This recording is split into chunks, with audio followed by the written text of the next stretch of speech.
Proses pengangkatan calon ASN, baik PNS maupun P3K dipercepat oleh pemerintah, di mana untuk calon PNS paling lambat bulan Juli dan P3K tahap 1 dan 2 paling lambat bulan Oktober.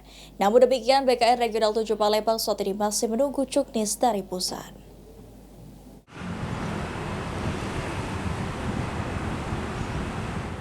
Pemerintah mempercepat proses pengangkatan calon aparatur sipil negara baik calon pegawai negeri sipil maupun pegawai pemerintah dengan perjanjian kerja atau P3K. Kepala Bidang Pengangkatan dan Pensiun BKN Regional 7 Palembang, Yanuar Wigianto mengatakan, berdasarkan konferensi pers dari Menteri Pendayagunaan Aparatur Negara dan Reformasi Birokrasi dan Menteri Sekretaris Negara, batas pengangkatan paling lama CPNS di bulan Juni 2025, sedangkan P3K paling lambat di bulan Oktober 2025. Saat ini BKN Regional 7 Palembang masih menunggu prosedur atau juknis dari BKN Pusat terkait dengan penyesuaian pengangkatan CASN tahun 2024.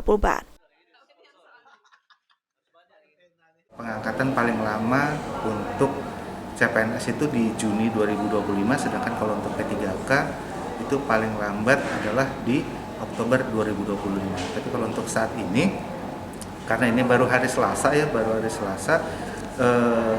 sehari setelah kebijakan diambil oleh pusat, tentu kita harus segera menindaklanjutinya dalam bentuk hal-hal teknis. Itu nanti kita tunggu dari BKN Pusat. Setelah juknis diberikan, maka tindak lanjutnya menyampaikan kepada instansi, kemudian beberapa hal yang harus dirubah ataupun dilengkapi karena sebelumnya pengangkatan pada Oktober dan Maret 2026. Ilham Wahyudi, PAL TV.